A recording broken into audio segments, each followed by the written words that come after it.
மாமன்னன் release ஆனப்பவே மாமன்னன் release ஆக முன்னாடியே Uday sir வந்து ஒரு ட்வீட் போட்டிருப்பாங்க.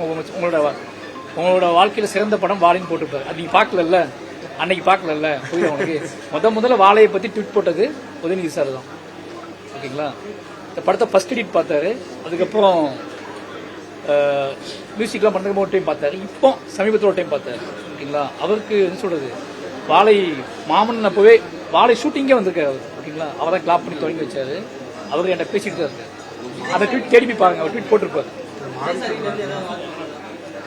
இல்ல படம் பார்த்தா கூப்பிடுவார்.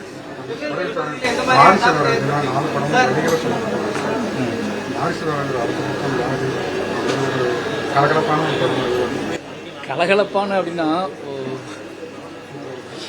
எனக்கும் ஆசை தான். பட் நானே ரொம்ப ரேரா இந்த மாதிரி ஆட்கள் ஜெயிக்கிறதே ரொம்ப ரேர்.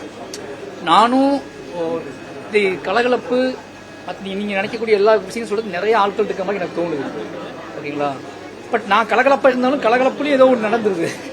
ஒரு ஜாலியா இப்போ இது வாழை வந்து ஒரு ஜாலியான கதை தான். ஓகேவா? பட் அதோட ஃபைன் முடிவுன்னு ஒன்று இருக்குல்ல, அதுதான் உங்களை மாத்துது. அதனால வந்து தெரியல, எனக்கு ஆசை இருக்கு. அதுக்கு முதல்ல நான் ஆசுவாசப்படணும், அதுக்கப்புறம் நடக்க வாய்ப்பு என்ன. பட் என்ன ஜேர்னல்ல படம் பண்ணாலும் அதுக்குள்ள ஒரு நேர்மை இருக்குன்னு ஆசைப்படுறேன்.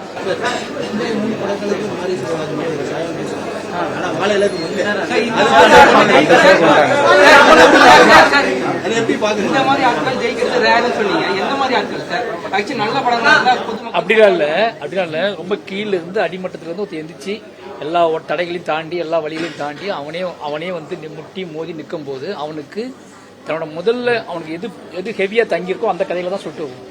எது அவனுக்குள்ள ரொம்ப அவனை போட்டு கசக்கிக்கிட்டு இருக்கோ அந்த கையில தான் சொல்லுவான். அவன் ரிலாக்ஸ்ட் ஆனதுக்கு அப்புறம் நீங்க சொல்லக்கூடிய ஜேர்னல்களும் அவன் யோசிப்பான்.